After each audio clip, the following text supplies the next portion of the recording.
이사야서 40장 9절에 있는 말씀 우리 함께 봉독하겠습니다. 아름다운 소식을 시온에 전하는 자여, 너는 높은 산에 오르라. 아름다운 소식을 예루살렘에 전하는 자여, 너는 힘써 소리를 높이라. 두려워하지 말고 소리를 높여 유다의 성읍들에게 이르기를 너희의 하나님을 보라 하라. 아멘. 한 절이니까 한 번 더 봉독하겠습니다. 아름다운 소식을 시온에 전하는 자여, 너는 높은 산에 오르라. 여기까지가 처음 내용이죠. 아름다운 소식을 시온에 전하는 자여, 너는 높은 산에 오르라. 두 번째 이야기입니다. 아름다운 소식을 예루살렘에 전하는 자여, 너는 힘써 소리를 높이라. 여기까지가 두 번째 내용입니다. 아름다운 소식을 전하는 자여. 그런데 앞에서는 시온, 뒤에서는 예루살렘 이렇게 이야기를 했는데 둘 다 같은 표현입니다. 시온과 예루살렘은 같은 표현이니까 아름다운 소식을 전하는 자여, 그 뒤에는 하나님의 명령이 있습니다. 너는 높은 산에 오르라. 두 번째는 너는 힘써 소리를 높이라. 그리고 세 번째 명령이 나오는데 아마 여기서도 아름다운 소식을 전하는 자요 라고 라는 말이 빠져 있을 것이고 생략되어 있는 거죠. 그 다음에 하나님의 명령 세 번째가 두려워하지 말고 소리를 높여라. 이게 이제 세 번째 이야기입니다. 힘써 소리를 높이라.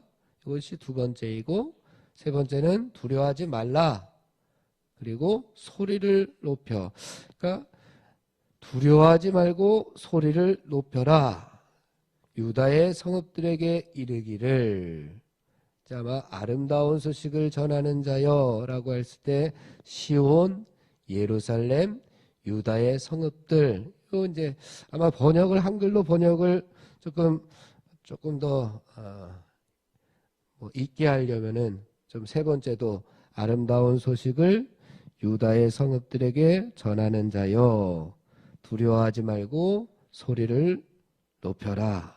이렇게 했으면 조금 더 이해가 쉬울 텐데.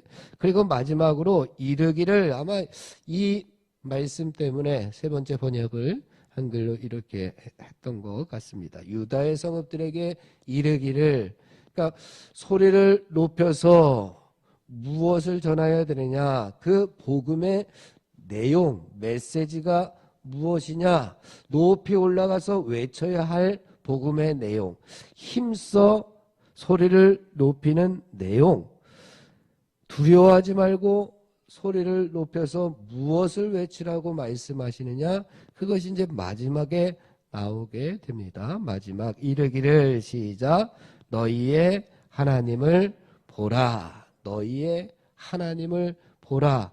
이것이 오늘 말씀에서 우리에게 주시는 복음의 메시지입니다.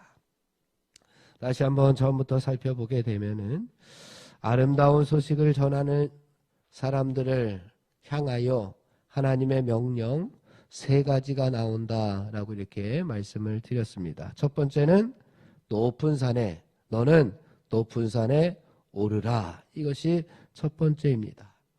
왜 높은 산에 올라서 복음을 전하라고 이렇게 말씀을 하십니까?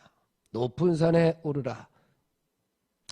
여기에 간혹 오해하는 사람들이 있습니다.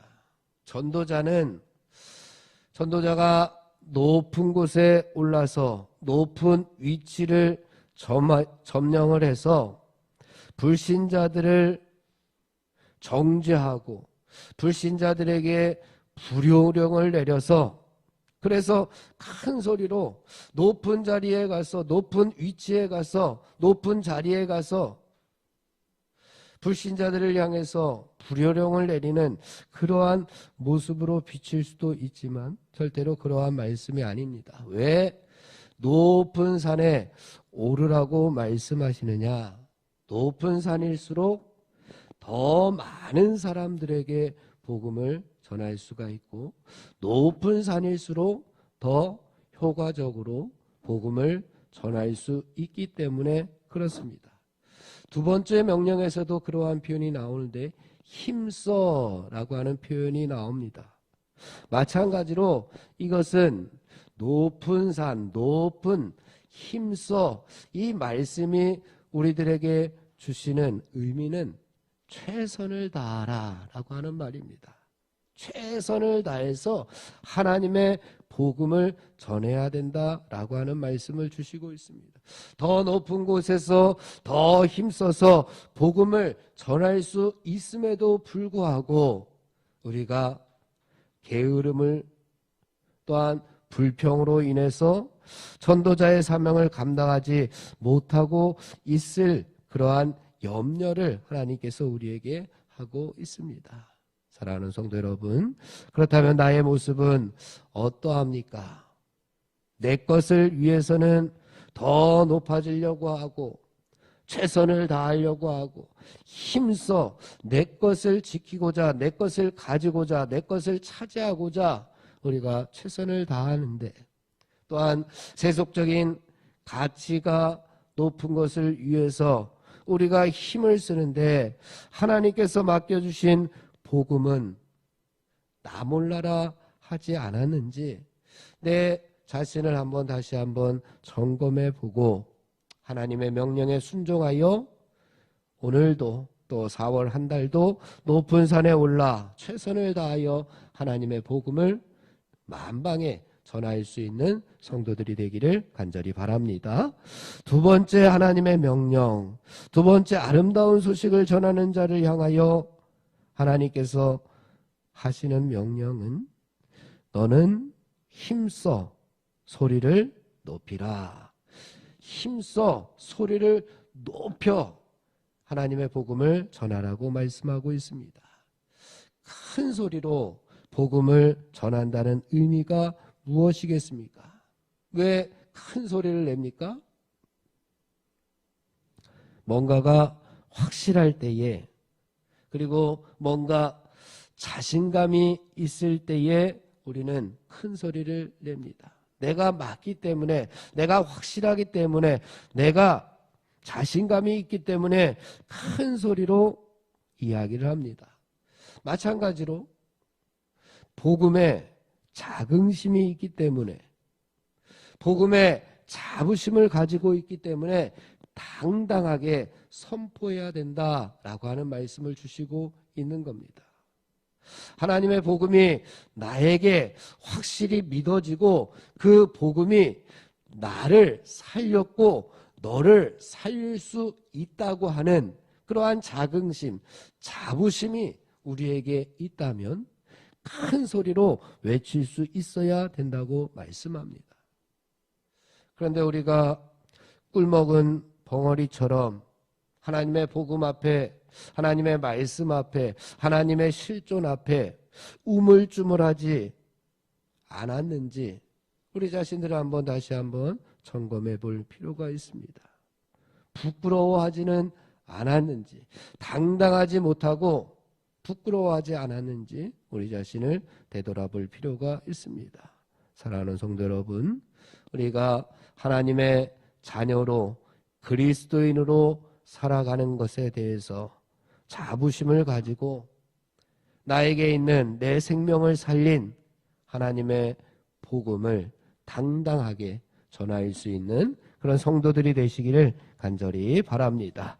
세 번째, 아름다운 소식을 전하는 자들에게 하나님께서 명령하는 말씀은 두려워하지 말고 담대하라 라고 명령하십니다. 두려워하지 말라. 왜냐하면 복음을 부여하신 하나님을 신뢰한다면, 그 복음에 들어있는 예수 그리스도를 우리가 확실히 믿는다면 두려워할 필요가 없습니다. 하나님의 주권을 우리가 인정한다면 우리는 두려워 떨 필요가 절대로 없습니다.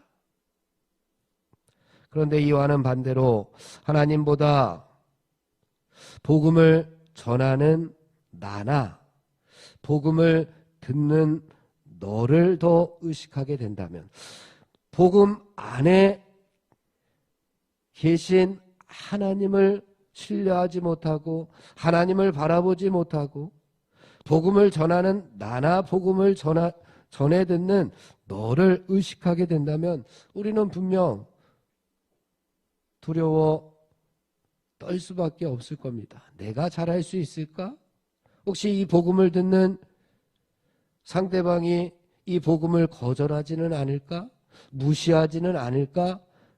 그런 걱정이 먼저 앞설 수도 있습니다. 그래서 하나님께서 주시는 말씀은 두려워하지 말고 담대히 소리를 높여라 라고 말씀하고 있는 겁니다. 사랑하는 성도 여러분, 함께 하시는 하나님을 신뢰하고 온전히 인도해 주시는 하나님을 신뢰하고 담대히 복음을 전할 수 있는 우리 모두가 되기를 간절히 바랍니다. 그래서 그 복음 안에 복음의 메시지, 복음의 내용이 마지막으로 나오는데 너희의 하나님을 보라입니다. 너희의 하나님을 보라. 이것을 히브리어 원문 그대로 번역을 하면 보라가 먼저 나와 있고, 보라, 너희의 하나님이시다. 봐라, 여기에 너희의 하나님이 계시다라고 하는 뜻입니다. 하나님께서 어디 멀리 계시는 분이 아니라는 이야기입니다. 지금 이 자리에, 지금 너의 삶의 자리에, 우리가 숨쉬고 살아가고 있는 이 순간에 우리와 함께 하시는 하나님을 바라보라고 이야기하고 있습니다. 특별히 이사야서 40장은 지금 이스라엘 백성들이 바벨론의 포로로 끌려가 있는 환경입니다. 그러한 배경을 가지고 있습니다. 그러니 그들에게는 조국을 빼앗기고 조국에서 식민지로 포로로 끌려와 있으면서 절망 가운데 아무런 소망도 아무런 기대도 없이 살아가고 있는 이스라엘 백성들입니다. 그런 자들에게 하나님께서 너와 함께 하시고 있다. 하나님께서 지금 너가 절망 가운데, 슬픔 가운데, 좌절 가운데 빠져있는 그 순간에도 임마누엘, 하나님께서 함께 계시고 새로운 소망을 너희들에게 주시고 있다. 그 하나님을 외면하지 말고 보라, 너희의 하나님이 여기 계시다 라고 하는 복음을 전하고 있는 겁니다. 오늘날도 아직 사망의 음침한 골짜기에서 헤매고 있는 죽어가는 영혼들이 세상에 얼마나 많이 있습니까? 좌절 가운데, 슬픔 가운데 빠져있는 죽어가는 영혼들이 세상에 많이 있습니다. 저들에게 복음의 희망을 던져주고 있는 말씀이 오늘 9절의 말씀입니다. 보라, 하나님께서 여기 계시다. 보라, 하나님께서 눈물을 흘리고 있는 나와 함께 계심. 좌절과 아무런 소망과 기대도 없이 살아가는 나에게 하나님께서 찾아오셔서 함께 계시고 있다. 그러니 그 하나님을 바라보고 소망 가운데, 희망 가운데 기대를 가지고 살아가기를 원하시는 그 하나님의 말씀이 그들에게 복음으로 다가오고 있습니다.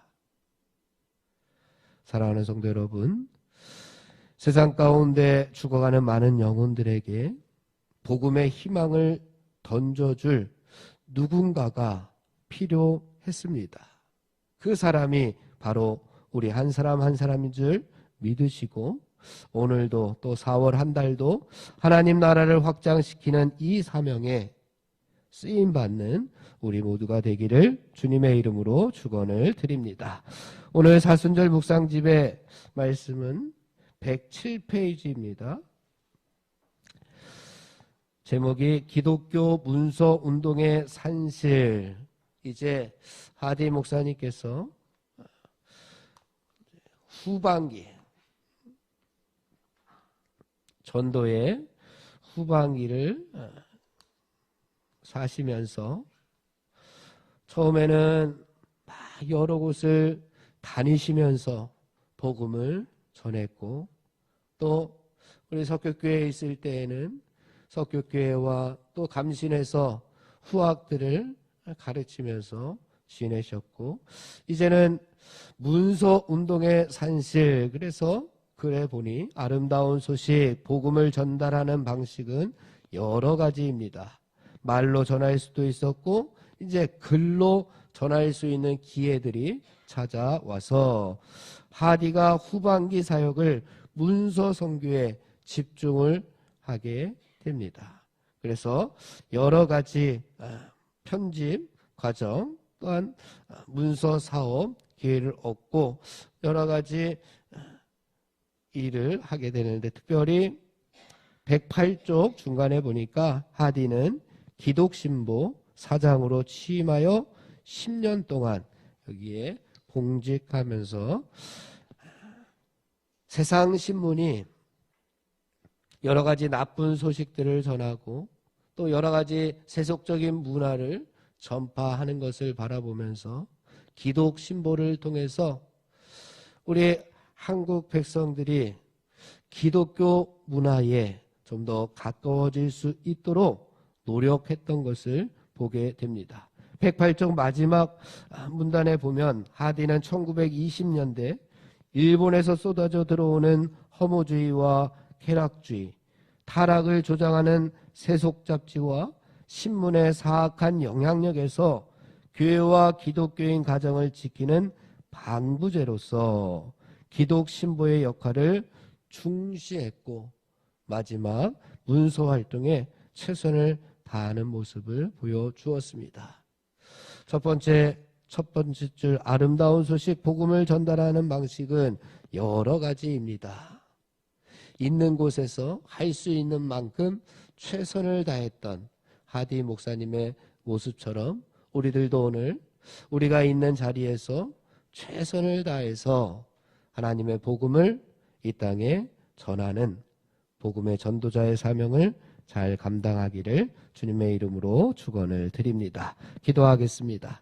하나님 아버지, 오늘도 하나님의 나라가 확장되기를 원하시는 하나님의 마음을 우리가 알고 그 하나님의 복음을 세상에, 이 땅에, 주변에 죽어가는 한 영혼을 위하여 높은 산에 올라 힘써 두려워하지 말고 하나님을 신뢰하고 복음을 전하는 주님의 백성들이 다 되게 하여 주시옵소서.